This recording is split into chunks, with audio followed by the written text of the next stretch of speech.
Viendo, bienvenidos a este webinar sobre el cómo pasar del registro a la acción con la información de beneficiarios finales. Vamos a dar un par de minutos para que todas las personas que se inscribieron se vayan uniendo y mientras tanto contarles un poco acerca de nuestra organización, del Instituto Anticorrupción.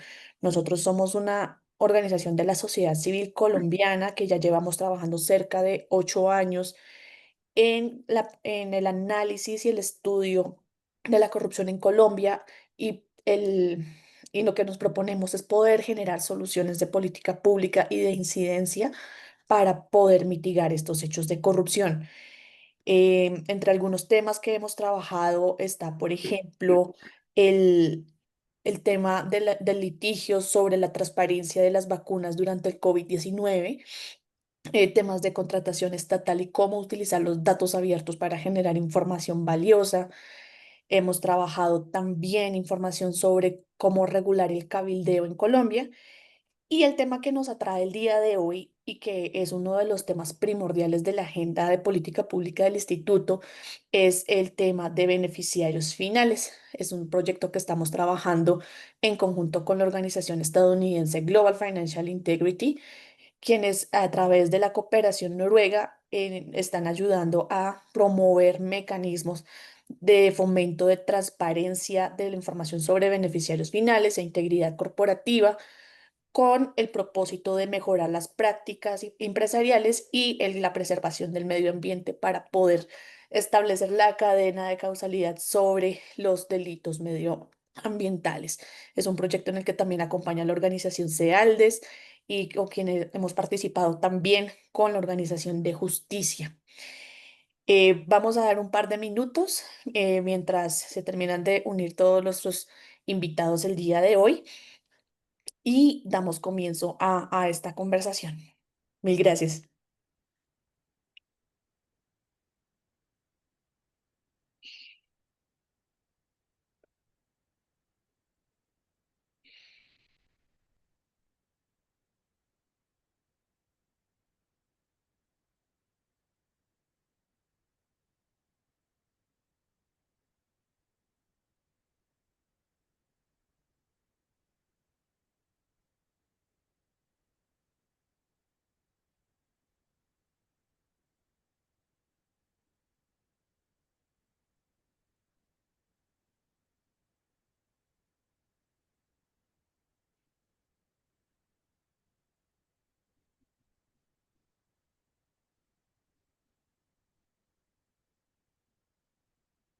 Muy bien, entonces yo creo que ya podemos ir comenzando en este panel. Me presento nuevamente, mi nombre es Adriana Romero, soy actualmente coordinadora dentro del Instituto Anticorrupción y encargada técnica de este proyecto de promoción de prácticas de transparencia y acceso a la información pública en Colombia. Desde el Instituto Anticorrupción he venido trabajando temas de transparencia y anticorrupción desde hace aproximadamente unos 8 años en diferentes instancias, tanto en el sector público como desde sociedad civil. Y contarles que el objetivo de este webinar es poder tener un espacio de reflexión sobre este tema. Yo siento que en Colombia y en general a nivel internacional, los beneficiarios finales y cómo tratar la información de beneficiarios finales es uno de los temas como más especializados dentro de la lucha anticorrupción.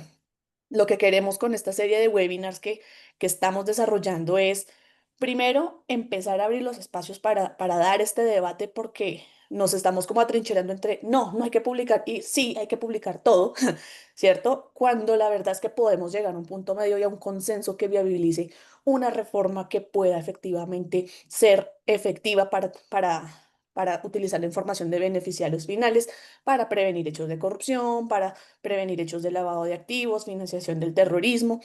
Y justo alrededor de estos temas son los que queremos empezar a hacer este debate.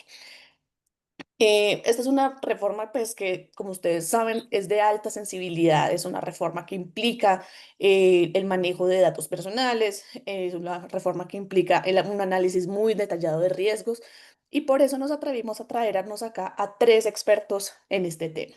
Y yo quisiera en este momento, pues, presentarlos antes de empezar con el debate. Por un lado, contamos con María del Mar Pizarro, quien es representante de la Cámara por Bogotá. Es politóloga de la Universidad de los Andes, cuenta con una maestría en Humanidades de la Universidad de Londres, que es summa cum laude.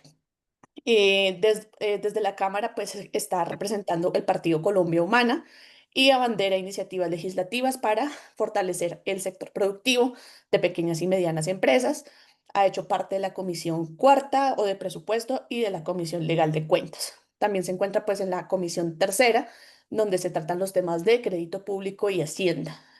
También ha hecho parte de varias comisiones accidentales, por ejemplo, la de promoción de políticas públicas, para mi pyme, seguimiento a la política LGTBIQ+, agua y biodiversidad, infancia y adolescencia y la Comisión Accidental Anticorrupción, entre otras. Nuestro segundo invitado el día de hoy es Juan Francisco Amezquita, quien es abogado de la Universidad Javeriana. Él cuenta con especializaciones en Derecho Comercial y Derecho de Sociedades, así como una maestría en Derecho, Empresa y Justicia de la Universidad de Valencia. Actualmente es asesor de despacho en el Ministerio de Defensa Nacional, en donde está liderando el grupo de legitimidad, transparencia e integridad que justamente busca prevenir hechos de corrupción dentro del sector defensa. También trabajó como líder senior de prevención del lavado de activos y corrupción en la Oficina de las Naciones Unidas contra la Droga y el Delito y fue también asesor en la Superintendencia de Sociedades en prevención del lavado de activos, financiación del terrorismo, lucha contra el soborno transnacional y sociedades de beneficio e interés colectivo. Fue el líder del grupo que impuso la primera sanción a una persona jurídica por incurrir en actos de soborno transnacional y también colaboró con la redacción de los capítulos 10 y 13 de la Circular Básica Jurídica de la Superintendencia de Sociedades, que tiene que ver con el SAGRILAFT y los programas de transparencia y ética empresarial. Finalmente, contamos también con Diego Ortega en este panel, quien es también abogado de la Universidad Autónoma de Bucaramanga.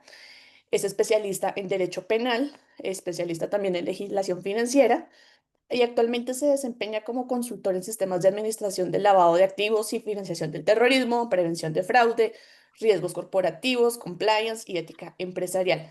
Se ha desempeñado antes como fiscal delegado ante los jueces penales municipales y jueces penales del circuito en unidades de patrimonio económico y fe pública y delitos contra la administración pública y de justicia.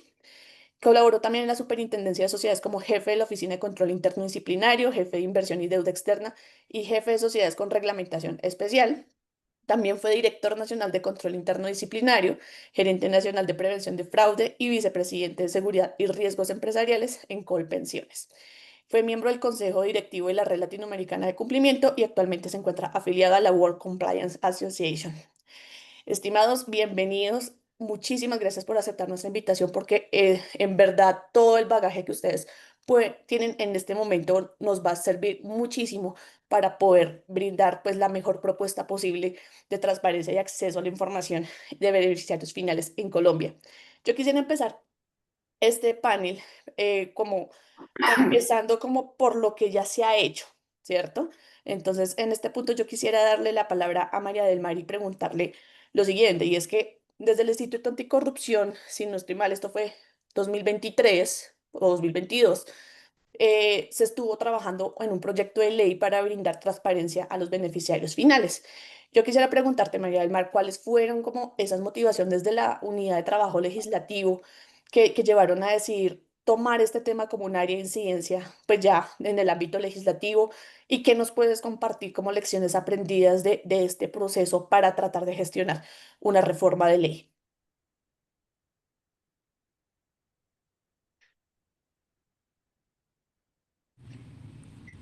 Buenos días a todos. Muchísimas gracias al Instituto Anticorrupción, a Global Financial Integrity y bueno, a mis compañeros de panel. Me parece que esta es una discusión sumamente importante que el país, al ser tan técnica, muchas veces no conoce, no entiende y está un poquito relegada.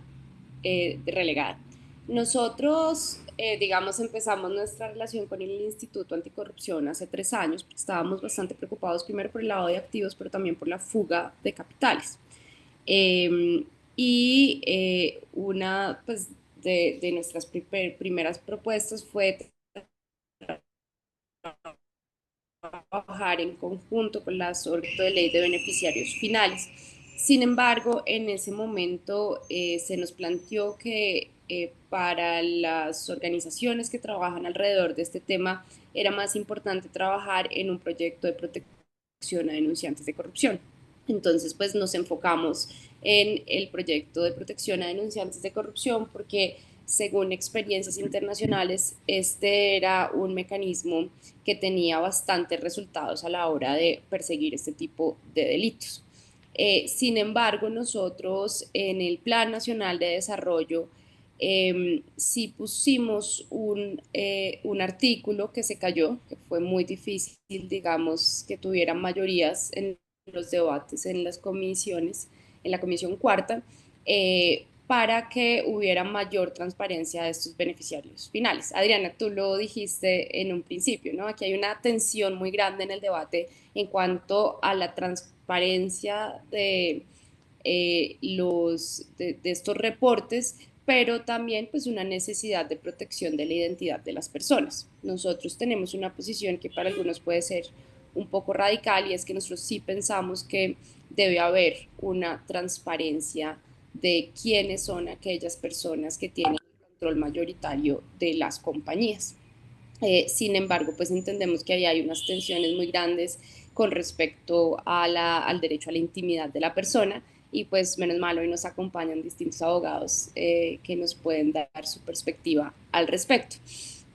Eh, yo creo que Colombia, digamos, se ha avanzado mucho con el 2021 que se pide el registro de beneficiarios finales. Nosotros hemos visto pues que definitivamente sí hay cada vez una mayor capacidad de las entidades del Estado, de la DIAN, de la UIAF, etcétera, de identificar, digamos, redes de corrupción, redes de crimen internacional, pero yo sí creo que seguimos teniendo bastantes retos, ¿no? El primero de ellos, yo creo que hace falta mayor articulación entre las distintas organizaciones, distintas entidades que tienen acceso a esta información. Definitivamente, pues tampoco nos sirve tener esta información como país si no hay un trabajo, digamos, mancomunado con los entes internacionales. Digamos, ya pues igual sí hay convenios y tratados, etcétera, pero sigue habiendo vacíos inmensos en cuanto a las posibilidades que tienen los países para compartir información. Yo creo que no todas las naciones tienen el mismo interés de compartir la información, entonces creo que hay una falta de articulación nacional, una falta de articulación internacional y pues sigue existiendo esa tensión acerca de qué tan abierta o qué tan transparente al público debe ser pues la información sobre beneficiarios finales.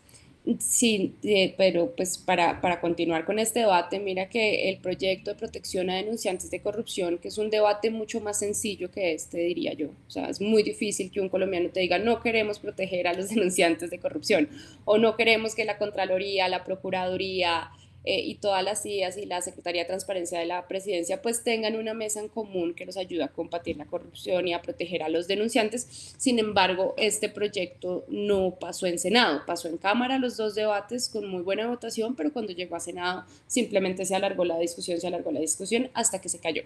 Ahorita lo vamos a volver a presentar, pero yo digo, si hay tanto resquemor con un proyecto como el de protección a denunciantes de corrupción, pues creo que es aún más difícil que en el Congreso de la República se pueda plantear una discusión que fortalezca la información sobre beneficiarios finales.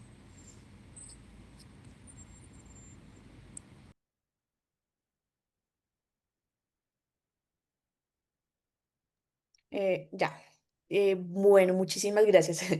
Me alegra como poder escuchar esa perspectiva y sobre todo, pues me pone también a reflexionar en la medida en que, pues, digamos, en Plan Nacional de Desarrollo, pues, que no necesariamente es como un instrumento que coerciona completamente desde un comienzo, pero que sí, desde luego muestra una intencionalidad clara y desde ese momento se haya manifestado que no, a pesar de que en la 2195 pues se hicieron algunos avances y digamos que también hay un manejo muy celoso de la información, sobre todo con las entidades que sí pueden acceder y que no pueden acceder a la información. Y en esta medida yo quisiera preguntarle a Juan Francisco, pues yo sé que desde el Ministerio de Defensa se ha resaltado como la importancia de promover como estos mecanismos de debida diligencia para adquisiciones estratégicas que pues suman un dineral en el sector defensa, en las fuerzas militares, en la policía, dado como los antecedentes de corrupción que pues previamente se han mostrado pues en el sector. Yo quisiera preguntarte ya como en un sentido más amplio, digamos, de la adquisición pública en general, ¿cómo se podrían beneficiar las entidades de un mecanismo de transparencia que permita realizar la verificación de beneficiarios finales de oferentes o contratistas de facto en ejercicio en el Estado? Y sobre todo también, ¿bajo qué condiciones esta información podría disponerse al público?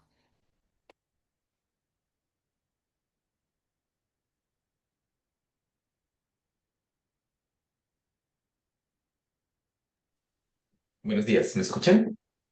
La escuchamos. Bueno, primero, buenos días, muchas gracias por esta invitación al Instituto Anticorrupción, respetada representante María del Mar Pizarro, doctor Diego Ortega, Adriana, qué gusto verte y pues yo en cualquier foro o espacio que encuentro, aprovecho para dar las gracias y darte un reconocimiento porque eh, parte de las herramientas que el Ministerio de Defensa ha podido adelantar en algunos temas en lucha contra la corrupción obedecen a tu buena gestión para, para arrancar a responder esta pregunta acerca de cómo esta herramienta de cómo conocer al beneficiario final puede beneficiarnos. Yo quisiera plantearles primero una reflexión muy corta. No me va a tardar muchos minutos y si me extiendo un poco me hace señas, pero yo creo que es importante que en este momento, y agradezco que ustedes estén acá, y les pido que a muy bien tengan el siguiente mensaje. En muchas oportunidades el señor ministro de Defensa nos dice, trabajemos dando lo mejor de nosotros y quiero hacer extensivo este mensaje a ustedes. Asumo que algunos están en las oficinas de cumplimiento o tienen algún interés frente a estos temas que guardan relación frente a la prevención del lavado de activos y frente a su sanción. Entonces, yo les hago esta invitación que ustedes puedan plantearse por qué es necesaria esta herramienta. Yo encuentro que una de las razones que puede ser más importante contar con una herramienta donde todos puedan acceder a esta información parte de la base, por ejemplo, que nos puede llegar a ayudar como Estado a afectar las finanzas criminales de las organizaciones criminales. Es decir, si nosotros sabemos quién está detrás de esa estructura jurídica, muy seguramente vamos a ir en contra de esos capitales y a afectar esas finanzas criminales. Es muy importante que nosotros demos esta discusión y cuando estaba preparando estas preguntas que habíamos revisado, yo quise hacer un alto en el camino y me puse a pensar dónde estábamos hace 10 años. Hace 10 años en Colombia no teníamos la cantidad de oficiales de cumplimiento que tenemos hoy en día. Teníamos aproximadamente unos 6.000 oficiales de cumplimiento. Hoy tenemos unos 28.000 oficiales de cumplimiento y eso nos da un avance. Miren que hace 10 años no teníamos un consenso generalizado ni teníamos tantas autoridades que impartían instrucciones a sus sujetos obligados frente a lo que tiene que ver con la identificación del beneficiario final. Para darles un ejemplo, la Superintendencia de Sociedades decía, oiga, por ahí mire usted si al 25%, otro decía el 5%, de ahí se comenzó a estandarizar y digamos que acá tenemos un beneficio muy importante y es el lenguaje universal de las 40 recomendaciones o de las 40 o de las recomendaciones del GAFI frente a estos temas que nos puede ir mostrando cómo podemos ir a avanzar. Pero miren que haciendo ese ejercicio de ver cómo estábamos hace 10 años, pues no teníamos ni siquiera el registro único de beneficiarios final, que es algo que ya tenemos en este momento. Y de ahí también se plantea, o les quiero plantear la inquietud acerca de la responsabilidad que le puede llegar a asistir a las personas que están diligenciando este registro final. ¿Por qué les hago este llamado?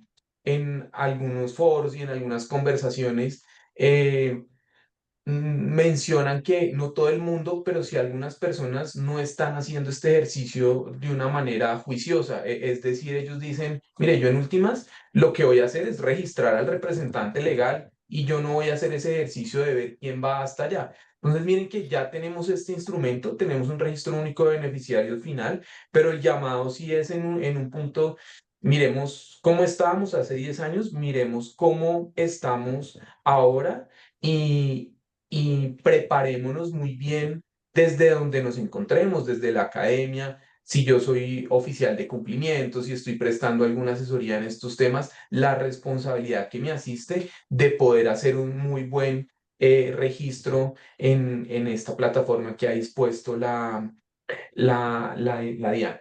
¿Qué les quería decir y qué llamado quería hacer? Porque esto es necesario y ya con esto termino. Está el hecho, y les quería dar un caso muy concreto: 17 de enero de 2019, explota un carro bomba en la escuela de cadetes General Santander, en donde lastimosamente pierden la vida 23 personas y resultan heridas más de 100 personas. Ustedes se preguntarán, pero ¿por qué estamos hablando de este caso si nos referimos al registro único de beneficiarios finales? Y esto es producto de una sentencia y de un caso que ya fue tratado por una autoridad. Y en este caso se hace el análisis que, gracias a que en diferentes instancias nosotros no pudimos tener una acción concreta frente a lo que nos correspondía hacer, se presentó este atentado. Concretamente, esto que tiene que ver con el registro único de beneficiarios finales, o conocer quién está detrás de ese cascarón o de esa transacción. Se habla que se constituyó una empresa en donde alrededor de 5 o 6 años se transaron cerca de más de 9.000 millones por el sistema financiero. Miren que ahí nosotros no tuvimos una debida diligencia adecuada. De manera general, podemos decir que no identificamos quién fue ese beneficiario final, quién estaba detrás de esa estructura jurídica o de ese establecimiento, y pues se pudo fortalecer esa empresa para que se puedan cometer esos atentados. Miren que ya tenemos parte de esas normas, y para ir un poco más allá y que nosotros podamos tener más acceso a esa información, pues en un primer momento, y la reflexión sí va en ese sentido de que podamos utilizar muy bien las herramientas que tenemos en este momento desde el punto donde nos encontremos. Gracias. Juan Francisco, mil gracias por esa reflexión que nos haces y efectivamente acá también como que me gustaría como resaltar ese llamado a que al final del día el lavado de activos y la financiación del terrorismo son como una de las varias manifestaciones que tienen las finanzas criminales. Desde el instituto y también desde Global Financial Integrity se ha hecho mucho énfasis en cómo, por ejemplo, la minería ilegal también se puede combatir a partir de una información transparente y un mecanismo de acceso a la información de beneficiarios finales. Y yo creo que esto puede seguir incluso las cadenas del narcotráfico. Entonces quiero como también hacer ese llamado que los beneficios, si bien tienen una función corporativa, pues también trascienden esa frontera y tienen un beneficio público muy relevante. Y solamente para regresar un momento como a la trinchera corporativa, aquí le quiero preguntar a Diego,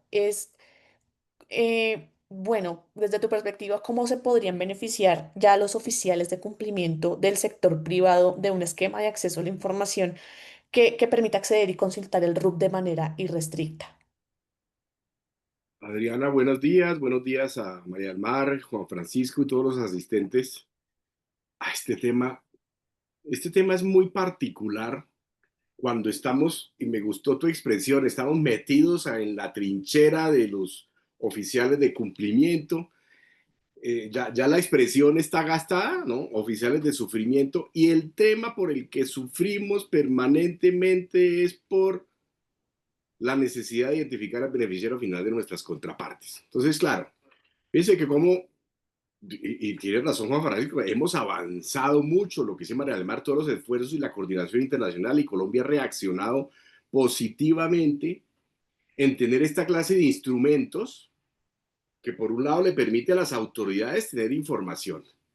Pero no olvidemos que, eh, quiero que me entiendan, se ha trasladado al sector privado el ejercicio de búsqueda de información que permita suministrar datos para que las autoridades puedan avanzar en el ejercicio de sus funciones, pero que no olvidemos que las empresas están para generar utilidad, para generar lucro, para hacer negocios, para mover los sectores económicos de la sociedad, y tenemos que reaccionar inmediatamente. Siempre hay una discusión que los oficiales de cumplimiento, ¿para quién trabajamos? Si trabajamos para la empresa, si trabajamos para la UIAF, para la Fiscalía, para el gobierno, porque toda esa información termina llegando a un repositorio donde pues estamos contando qué nos estamos encontrando. Y el tema del beneficiario final pues es una locura para nosotros. Entonces resulta que existe el registro único beneficiario final al cual no tenemos acceso. Entonces, yo sí tengo que pedir, valorar, analizar la información que me tiene que entregar mi contraparte sobre los beneficiarios finales. Y la respuesta cuando, por ejemplo, tiene uno contrapartes que están domiciliadas fuera de Colombia, es, pues, usted no está ni tibio que yo le voy a mandar la información de mi beneficiario final. Y cuando tenemos la casa matriz que está fuera de Colombia y aquí estamos en la empresa para la cual yo soy el oficial de cumplimiento, entonces, oiga, señor oficial de cumplimiento, mire, tenemos que cumplir con este deber. Pero ¿cómo así que yo sí tengo que reportarle a la DIAN? Pero cuando usted nos cuenta que cuando le pide la información a las contrapartes, todo el mundo se lo niega. Entonces, ¿para qué estamos reportando a la DIAN si ese instrumento de identificación de beneficiario final no está sirviendo como un mecanismo que permita esa identificación y validación de la información de la contraparte para efectos de tomar una decisión de si me vinculo o no me vinculo, y si desde ese análisis tengo que presentar un reporte de operación sospechosa, qué sé yo? Es que en clase uno explica muy bonito el tema de beneficiario final, es el Emilio Tapias de centros poblados, ¿sí? Pero ¿cómo puedo yo llegar en el día a día a ese extremo cuando la dinámica comercial, la dinámica empresarial exige tomar prontas decisiones, pero no tengo el instrumento? Y entonces agote la debida diligencia. Y recuerdo unas conversaciones muy interesantes con el delegado de Asuntos Económicos, y decía, pero es facilísimo, base para el registro público de la Cámara de Comercio. Entonces se nos va la vida enviando peticiones y saliendo para la Cámara de Comercio a ver qué información hay para empezar a alimentar mi información para esos análisis que tengo que cumplir. Porque la superintendencia tiene por ahí un pedacito que dice que podrá venir a verificar cómo hice yo mi debida diligencia. Entonces empieza uno ya a patinar en que la super va a venir a sancionarme, el negocio nada que sale, yo esto lo tengo parado y no me llega el formulario, el formulario no me están diligenciando los datos del beneficiario final. Entonces estamos ahí en una encrucijada, en una trinchera, Adriana, ¿sí? Y entonces estamos sin instrumentos, pero está el instrumento. Claro, Ujú. hay unas discusiones necesarias y muy importantes sobre por qué quiero yo constituir a la sociedad anónima como vehículo societario empresarial para inversión en el país, para desarrollar empresa, para generar empleo. Sí, entonces me van a restringir esa capacidad de poder estar en ese anonimato y manejar esa confidencialidad y reserva. pero estamos de este otro lado nosotros, claro, el Estado, y me parece que las finalidades, por ejemplo, las que explicaba Juan Francisco, pues son todas. Es que hay que compartir esas organizaciones y llegar a ese detrás de las compañías. Esa compañía lechera que creo que se refería a Juan Francisco, participó en el atentado de la escuela de policía. Pero entonces sentémonos en el día a día como oficiales de cumplimiento, intentando buscar una información que está en la DIAN. Y entonces empiezan a contestarle un no, es que yo ya la di a la DIAN, yo no se la voy a dar a usted. Y uno intentando generar esa debida diligencia y que equivoque el concepto que voy a bajar una licencia de Microsoft y entonces preguntémonos quién es el beneficiario final de Microsoft. O es que mi miembro de junta directiva llega a un Airbnb porque no le gusta llegar a hotel y entonces, ¿quién pregunta quién es el beneficiario final de donde vaya? O sea, el tema es bien complejo desde el punto de vista práctico para nosotros.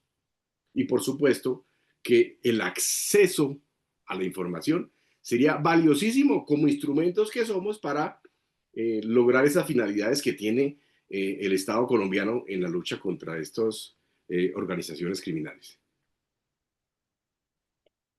Diego, muchísimas gracias por ese comentario y yo creo que, bueno, de pronto los oficiales de cumplimiento que nos acompañan están más en contexto de esto. Creo que este escenario se agrava todavía más con el fallo de la Superintendencia de Industria y Comercio ya recientemente sobre el uso de las plataformas de información de terceras partes, ¿no? O sea, es que si nos adentramos en ese debate aquí se nos va el resto del foro, entonces quisiera como solamente dejarlo mencionado porque creo que tiene unas implicaciones pues muy serias para el ejercicio de debida diligencia.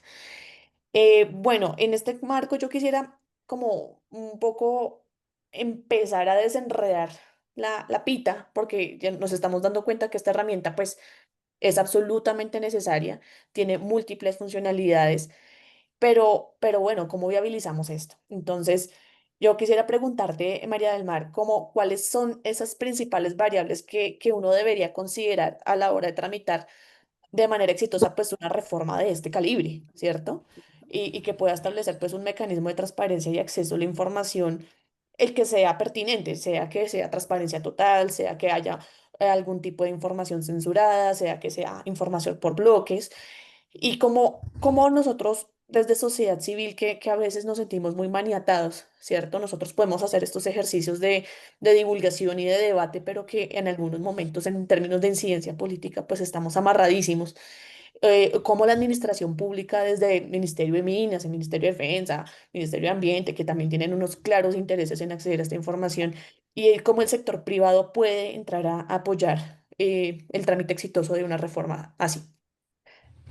Muchas gracias, Adri. Pues yo quisiera retomar dos cosas de lo que han dicho nuestros panelistas. Primero, estoy súper de acuerdo con Juan Francisco de que definitivamente, este due diligence que obliga la ley desde el 2021 ha tenido grandes resultados y eso sí, digamos, se ve en los resultados que ha tenido la DIAN.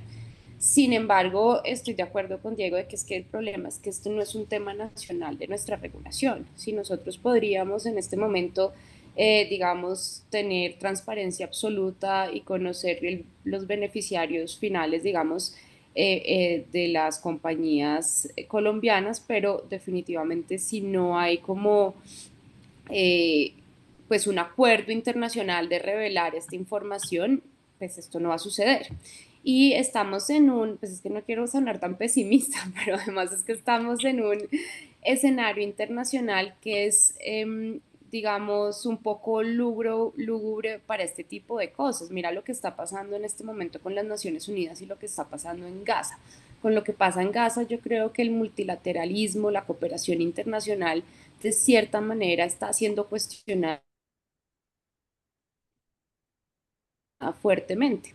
Importante era, pues, que decía la OCDE, por ejemplo, ¿sí? O qué acuerdos internacionales podíamos llevar a cabo, pero teniendo en cuenta lo que está pasando en Estados Unidos con Trump, lo que está pasando en Ucrania, lo que está pasando en Gaza, creo que estas conversaciones tan importantes que yo hubiera creído que ya en este momento deberían estar más avanzadas, creo que han pasado a un segundo plano, ¿sí? Porque estamos pasando pues por unos debates económicos y militares muy complejos. Entonces, yo en ese sentido veo una gran dificultad, porque ya no vamos, digamos, a estar, digamos, no hay un bloque occidental. Yo no me acuerdo si era Patricia Lara que ayer escribía, puede que la cultura occidental como la conocemos esté acabando, ¿sí? Y entonces esto tiene unas grandes implicaciones políticas para el trabajo mancomunado en la lucha anticorrupción, ¿sí? Porque si ya no, digamos que no hay un bloque de naciones articulados, sino que estamos fragmentados en distintos bloques,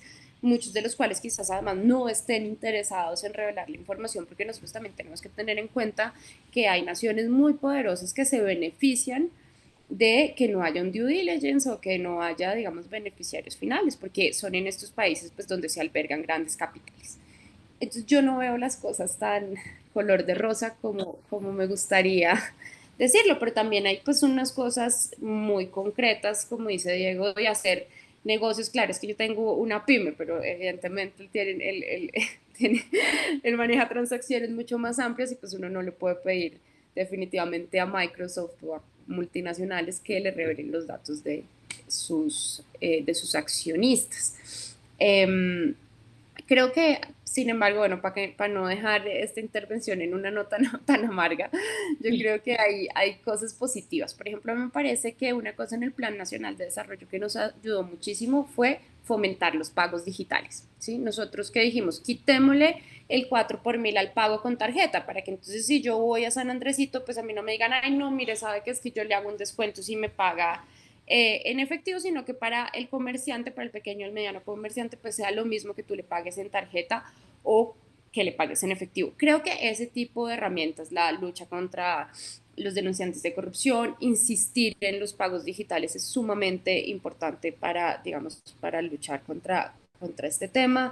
Eh, para mí, nosotros deberíamos, digamos, meter en un artículo, en una ley, o el tema de revelar el nombre del beneficiario final. Y por eso yo al principio dije que para mí en eso sí deberíamos ser muy transparentes, que yo soy un poquito radical. Evidentemente no creo que se deba revelar los datos de domicilio, ¿sí? Ni los datos de contacto, ni el correo, porque esto además se puede prestar para acoso y un montón de cosas, pero creo que el nombre sí es importante.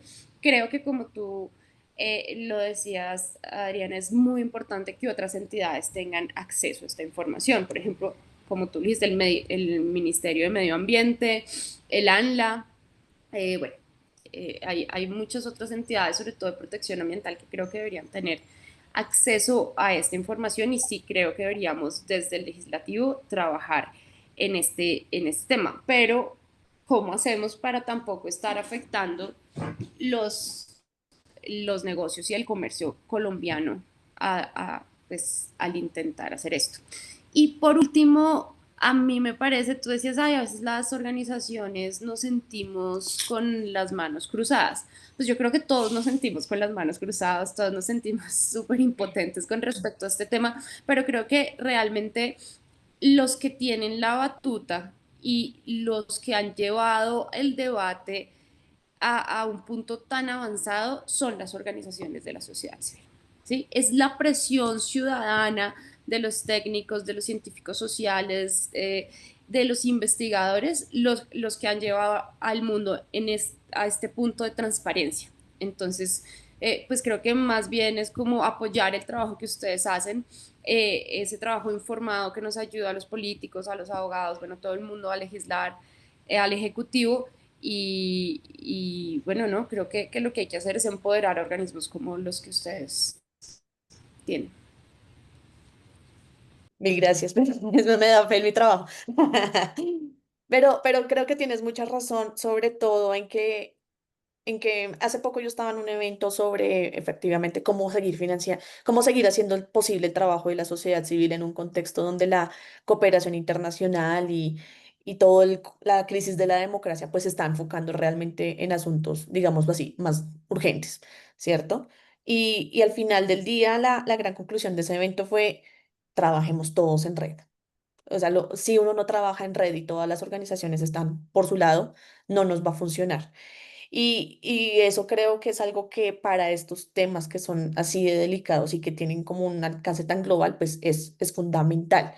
Y ya que estamos como en este contexto global, yo quisiera como preguntarle a Juan Francisco sobre algo que es como el debate central de todo esto, y es qué es, o sea, qué es el legítimo interés. Pongo el ejemplo. En la Unión Europea, la sexta directiva de lavado de activos dice cómo se le dará acceso a la información a beneficiarios finales, que a las personas que logren demostrar ese legítimo interés.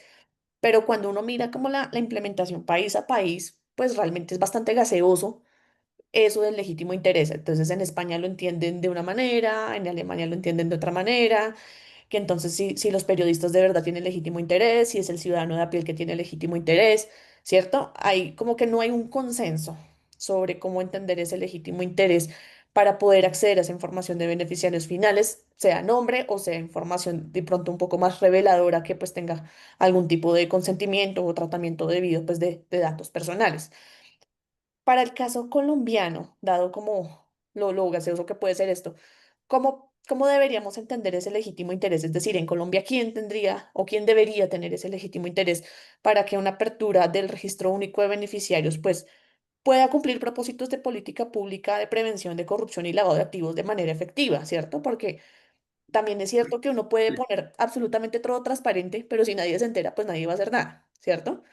Entonces, ¿cuáles deberían ser como esos actores que tienen ese legítimo interés para acceder a esa información en tu consideración y experiencia? Adriana. Pues quisiera mencionar acerca de la obligación que en este momento le asiste a las entidades públicas de adoptar un programa de transparencia y ética pública, en donde ahí se hace mención acerca de esa obligación que le va a asistir a las entidades de adelantar, entre comillas, procedimientos de debida diligencia, donde lo que se va a querer es saber yo como entidad pública con quién voy a llegar a contratar. Mira que ahí uno podría decir yo tengo, yo tengo un interés que está justificado primero en una ley, y es que si yo soy una entidad pública, voy a asegurar esos recursos, o voy a estar más tranquilo de saber a quién se los voy a entregar si hice un muy buen ejercicio de debida diligencia. Y para eso, pues también es necesario acceder al registro único de beneficiarios finales. Estaba revisando la norma y es que miren que en principio o en entrada dice se le va a conceder acceso a las siguientes entidades en cumplimiento de sus funciones legales y constitucionales que ejerzan inspección, vigilancia y control. Acá en el país tenemos más entidades, aparte de las que se mencionan como estas 7 que pueden tener acceso, que ejercen funciones de inspección, vigilancia y control. Tenemos otras superintendencias, tenemos alcaldías que tienen estas funciones, y yo creo que si uno comienza como a ver el organigrama de quién podría llegar a tener ese interés, pues uno está sustentado en la ley y debería plantearse el apoyo o la necesidad de que uno pueda acceder. Yo creo que este ejercicio paralelo y que todas las entidades adopten un muy buen programa de transparencia y ética pública va a llevar a la discusión que uno pueda tener acceso. Y ahora, frente a lo que se plantea de pronto de cómo se va a llegar a utilizar esa información, el mensaje yo creo que es importante comenzar a darlo frente a los funcionarios públicos y quienes van a manejar estos programas de transparencia y ética pública, pues les asiste un deber adicional de responsabilidad de ver qué van a hacer con esa información, que esa información sea utilizada y sea tratada para los fines que corresponden y que le apuntan a luchar contra la corrupción y contra algunos delitos. Ese mismo mensaje yo creo que hay que darlo desde el sector privado, y se ha venido trabajando en lo que se denomina la profesionalización del oficial de cumplimiento. No que ese oficial de cumplimiento tenga algunas funciones residuales en donde además de eso, de pronto también ejerce funciones de revisoría o es el contador o tiene 20 o 30 tareas más, pero no está enfocado ni dedicado a esto. De ahí el llamado que se ha venido haciendo y los requisitos que se piden, yo creo que están encaminados a que tengamos una persona dedicada a trabajar en estos temas al interior de la organización, pero también para que lo haga con una conciencia acerca de qué va a hacer con esa información. Yo conozco oficiales de cumplimiento que tienen muy buenas ideas y bajo ese principio que por alguna autoridad se denomina como el uso de medidas razonables, usted oficial de cumplimiento haga todo lo que esté dentro de su capacidad para hacer una buena debida diligencia, han tenido muy buenos frutos. Han solicitado información a la contraparte, diseñan algunos formatos que eventualmente les puede dar tranquilidad acerca de con quién están adelantando esa operación, vuelven y hacen un seguimiento.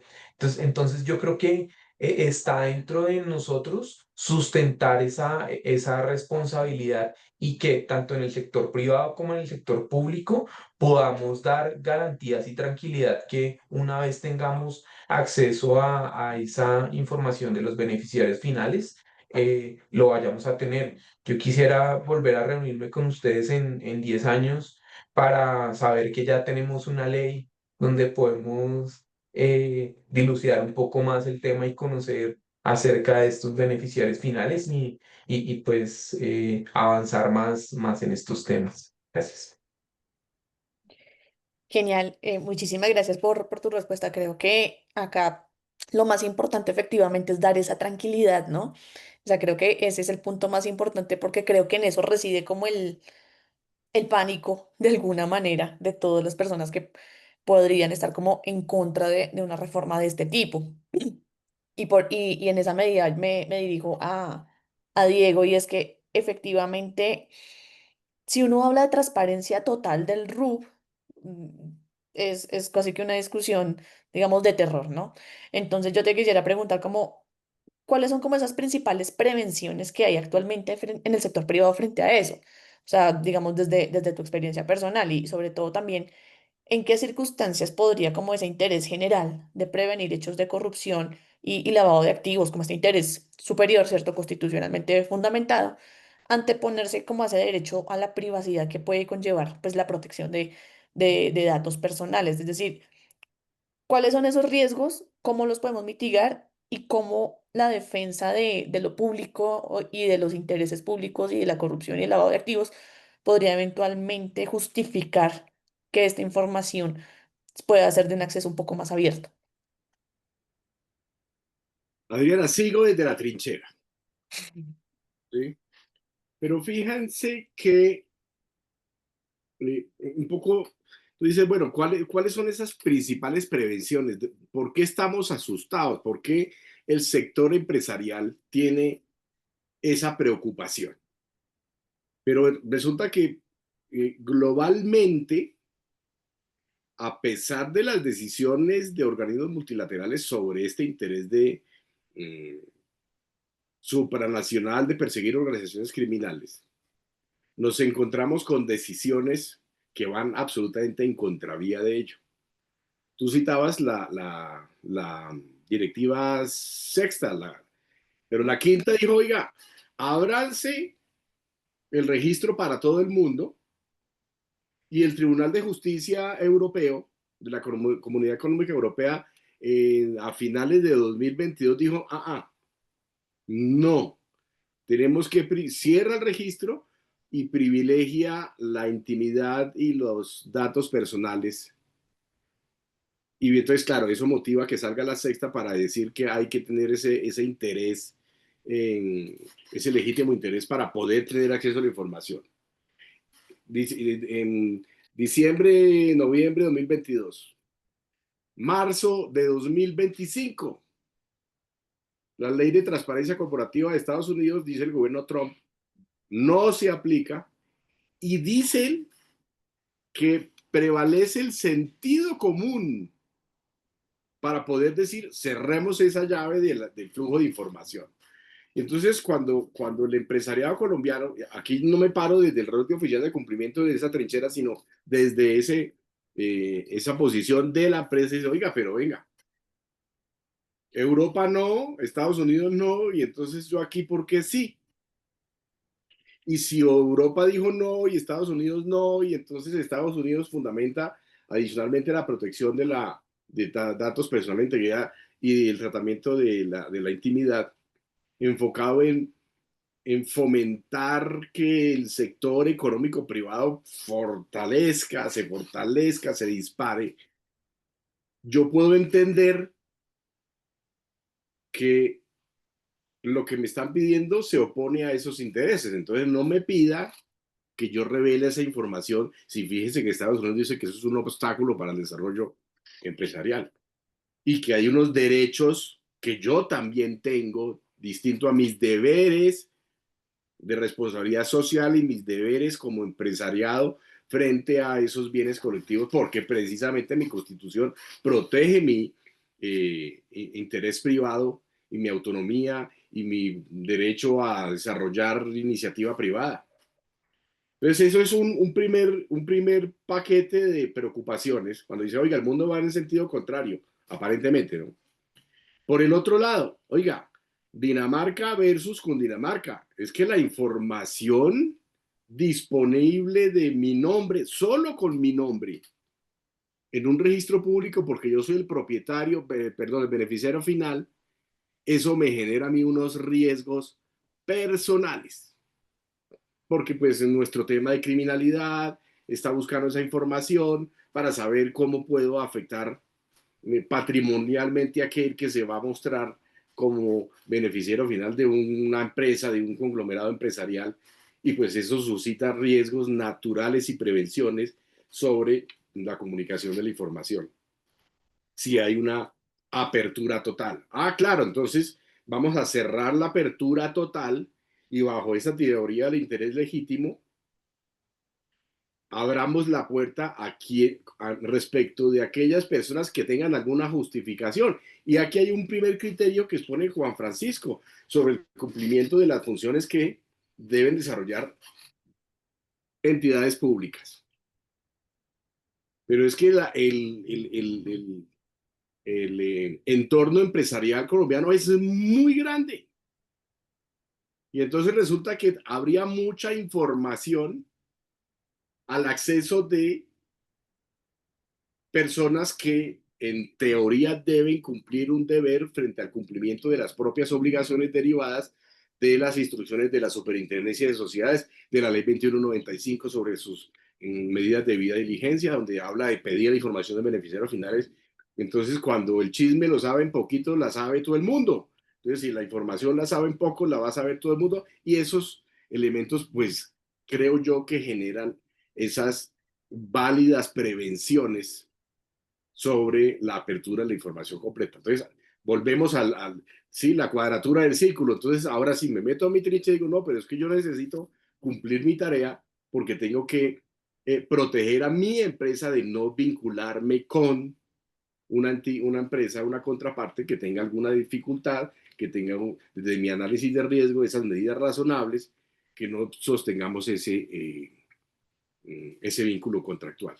Entonces, digamos que creo que es muy saludable, por ejemplo, esta clase de escenarios donde debatamos esas necesidades, porque está muy bien que el Estado tenga esa herramienta, pero cuando a mí el Estado también me dice, desde los roles de oficial de cumplimiento, que tengo que manejar esa información, pues debería permitirse bajo la premisa, y ya lo mencionó Juan Francisco, sobre la profesionalización o elevar el nivel de exigencia y calidad de los oficiales de cumplimiento para poder hacerles exigibles también a ellos el buen uso de la información y que el propósito de la obtención de los datos y su análisis pues esté enmarcado dentro de esos principios que están establecidos bajo esos lineamientos de organizaciones multilaterales sobre las cuales Colombia ha desarrollado su legislación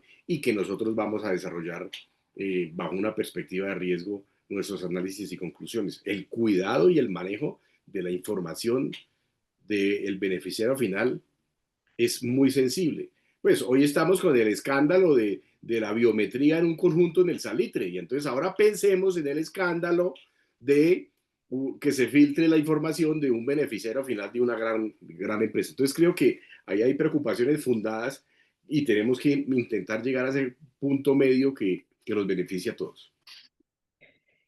Genial, Diego. Me encanta esa respuesta porque me da pie para el cierre que estaba pensado para 10 minutos, pero tendrá que ser en 3. Y yo en eso les solicitaría a nuestros tres panelistas como manera de cerrar este panel, un poco reflexionar sobre este último punto que menciona Diego y es, listo, ¿cómo proponemos un debate abierto en lenguaje claro, con rigurosidad técnica? Y sobre todo, ¿cómo podemos, qué mecanismos podemos usar para llegar a un consenso para una reforma de este calibre con un escenario internacional pues desfavorable, con unas reformas de beneficiarios finales que van más para atrás que para adelante, por decirlo de alguna manera? ¿Cómo podemos plantear este debate en Colombia de manera saludable sin que incurra en tantos riesgos de desinformación? Yo quisiera aquí empezar con María del Mar.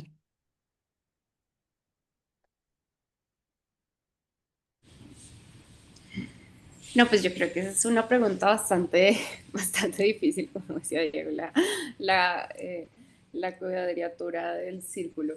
Pero pues hay varios elementos que se han, digamos, mencionado desde el inicio de esta conversación que son importantes. Es uno, fortalecer la articulación entre entidades; dos, fortalecer a las organizaciones de la sociedad civil como ustedes que, digamos, que facilitan este tipo de discusiones. Yo tengo que hacer mucho énfasis en el tema de digitalizar las transacciones. Si nosotros en este momento, justo el otro día fui a una notaría que no recibe tarjeta, solo efectivo. Ok. Nosotros tenemos un problema, es que aun cuando la ley, digo, cuando la ley obliga, por ejemplo, a los peajes a que se puedan pagar por medios digitales, pues ningún peaje te habilita el pago digital. Yo creo que avanzar hacia los pagos digitales es algo que nos puede ayudar bastante en este tema de lucha contra los lavados, contra el lavado de activos eh, y fuga de capitales. Pero también creo que nosotros sí debemos insistir como sociedad civil, como organizaciones sociales, en el disclosure de los beneficiarios finales. Como lo dije antes, solo con el nombre, pues no con los datos personales, porque es que yo también creo que uno no puede por lo menos legislar desde la excepción. Entonces, no, es que, por ejemplo, lo del conjunto de salitre, si alguien, es que se puede llegar a filtrar los datos. Pues si se llega a filtrar los datos, yo creo que eso tendrá sus consecuencias penales o tendrá, digamos, tendremos que pensar en ese escenario, pero yo sí creo que no debemos pensar en ese tipo, digamos, no debemos dejar de tomar este tipo de medidas que son tan importantes para la protección de nuestras selvas, de nuestros bosques, de la salud de nuestros hijos, etcétera, por, digamos, que pueda filtrarse información, porque además es que uno dice, no, es que se puede filtrar mi nombre, pero nosotros vemos, por ejemplo, a todos estos mega ricos que nos cuentan hasta que desayunaron por la mañana y a dónde van a comprar y a dónde van a ir de shopping en la tarde, ¿sí me entiendes? Entonces es como, no, tenemos que cuidar la información de nuestros ciudadanos. Vengan, la información de nuestros ciudadanos ya está absolutamente pública, ¿sí? Yo cuando a mí me dicen, no, es que pon doble clave en tu celular, yo digo, toda la información de nosotros, quiero decirles que ya está absolutamente filtrada. Entonces yo no sé si digamos, me parece que deberíamos insistir en el tema de beneficiarios finales y proteger a las personas. Me parece que es una discusión relevante, pero que debe ser aproximada desde otro lugar. Muchas gracias. Solamente por respeto al tiempo, nos vamos a tomar un par de minutos más mientras Juan Francisco y Diego también cierran, porfa, con sus ideas, Juan Francisco.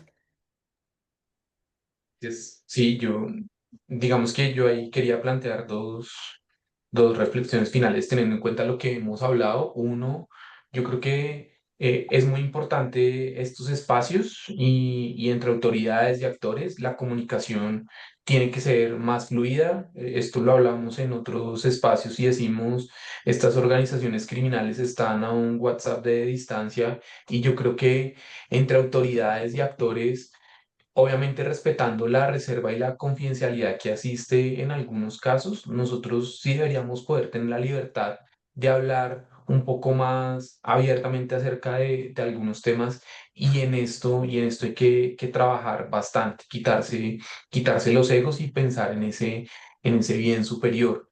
Y para los oficiales de cumplimiento, yo quisiera hacerles el llamado de sean muy juiciosos, sean responsables. Si está el lamento de bastantes oficiales de cumplimiento que dicen es que a mí me toca muy pesado, me toca muy difícil, yo realmente creo que eh, tenemos condiciones y tenemos oportunidades para poder trabajar y ejercer nuestras labores de oficiales de cumplimiento. Miren que acá en Colombia decimos que el sector más avanzado es el sector financiero y aplaudimos y vemos cómo ellos han avanzado bastante, pero miren que, por ejemplo, a mí sí me llama bastante la atención de una sanción que impuso la financiera a uno de sus sujetos obligados a adoptar un SARLAP, en donde acá muy por encima o lo que uno alcanzaba a ver en la sanción es que ellos tenían su información o lo que habían recolectado de los clientes en carpetas, lo tenían guardado y archivado y no adelantaban una debida diligencia. Digamos que ahí el llamado es, no esperen a que la autoridad vaya a sancionarlos o no tengan sus programas de cumplimiento porque van a ser sancionados, sino porque esto tiene que apuntarle a un bien superior. Nosotros aquí no tenemos que estar enfocados en tener nuestra empresa solamente por un lucro, por hacer negocios, sino que nos asisten unos deberes adicionales que están establecidos desde la Constitución y parte de eso es hacer esos negocios de una manera responsable y saber con quién los vamos a hacer en la medida en la que yo creo que ese alumno sea más juicioso, ese oficial de cumplimiento sea más juicioso, le van a premiar más, le van a encargar más funciones y esa presión de ese alumno juicioso finalmente yo creo que va a hacer que este tema de discusión acerca del beneficiario final tenga grandes avances. Juan Francisco, mil gracias por esa reflexión y antes, solamente antes de la intervención de Diego, creo que acá hay una tensión muy fuerte entre los derechos y los deberes empresariales para zanjar esta discusión y me parece súper interesante porque cuando uno se para desde el punto de vista público, creo que es difícil de ver eso. Entonces, agradezco mucho esa conversación como por hacerme notar eso. Diego. Bien, digamos que eh, cómo lograr abordar ese diálogo nacional sobre este tema, ¿sí? En- Bien difícil, dígame además, es la pregunta, esa es la pepa del tema, pero detrás del registro de beneficiarios finales y su divulgación hay una institucionalidad. Quiero decir, el Estado está detrás es el administrador del registro y es el que tomará la decisión de abrirlo o no abrirlo para consulta. Y cuando estamos hablando de institucionalidad, usualmente hay una percepción por parte del ciudadano, el empresariado, de que esa información puede estar mal manejada. Es la sospecha general que siempre se tiene sobre el sector público y el ejercicio de las funciones que le son propias. Entonces creo que un buen ejercicio podría ser trabajar sobre la percepción, intentar cambiar la percepción sobre un elemento fundamental como es el registro único de beneficiarios finales en manos de la DIAN, quienes tienen acceso al mismo, etcétera. Y la percepción, en mi opinión, se modifica o se cambia o se gestiona de dos maneras, eh, con gestión y comunicación. ¿A qué me refiero con eso? Que tenemos que empezar o parte del ejercicio para generar esta confianza es mostrar que este instrumento da resultados para los propósitos que se creó y comunicarlos. Porque si yo solo comunico que eso es muy bueno, pero no muestro los resultados, la gente no va a modificar su percepción, no va a generar la confianza. O si yo internamente gestiono y tengo resultados, pero no los cuento, pues tampoco. Entonces creería yo que esta es una tarea que debe empezarse a alimentar desde el trabajo de esa institucionalidad, de escenarios como este, en donde esté sentado con FECámaras, donde esté sentado, qué sé yo, por supuesto la DIAN, las entidades que ejercen inspección, vigilancia y control, sobre qué ha pasado con el RUP, para que nos cuenten y o sea, ¿en qué va eso? Y por supuesto que salgamos desde la trinchera, desde nuestro lado, para intentar también exponer nuestro punto de vista para ese beneficio común para el cual está creado este registro. Excelente, Diego. Y de verdad que me encanta como ese cierre, sobre todo porque al final del día lo que está detrás de este tipo de reformas no es la intención de hacer un uso indebido de datos personales, ni de atracar a nadie, ni secuestrar a nadie, sino el bien común. Y el bien común es preservar los recursos públicos, preservar la integridad del sistema financiero y la integridad, pues, nacional, ¿cierto? Y en esa medida me voy con más preguntas que respuestas personalmente. Y me encanta cuando los foros son así. Y agradecerles a tanto a ustedes como a cada uno de los participantes que nos acompañó en este foro, porque creo que ha sido un debate invaluable en un momento crucial. Es decir, en un momento en que tenemos tantas urgencias de crisis democrática a nivel mundial, tan en la nuca, creo que este es el tipo de debate que nos ayuda a fortalecerla y es el debate que nos ayuda a construir y no a seguir dividiendo pues en tantos escenarios que han generado pues tanto polémica en el mundo. Entonces, yo quiero de verdad agradecerles estas reflexiones, que sigamos trabajando. Bienvenidos a aportar en este proyecto. Esto es un proyecto de largo alcance, es un proyecto que pues estaremos en este debate con total seguridad dentro de 10 años, como decía Juan Francisco, y que son debates que como decía María del Mar, pues hay que darlos y hay que persistir en seguirlos dando, porque efectivamente acá no es solamente como un tema de integridad empresarial y de beneficio común, sino también es casi que de protección mundial, si nos llevamos al ámbito del medio ambiente. Entonces, agradecerles, disculparme un poco por los 10 minutos de más, pero el tema está muy bueno. Y en verdad, muchísimas gracias por este espacio y con esto damos cierre al escenario. Informarles que este webinar estará colgado en las páginas del Instituto Anticorrupción y atentos a sus comentarios y reflexiones. Muchísimas gracias. Les deseo un muy feliz resto de viernes y final de semana. Que estén muy bien. Buen fin de semana para todos. Hasta luego.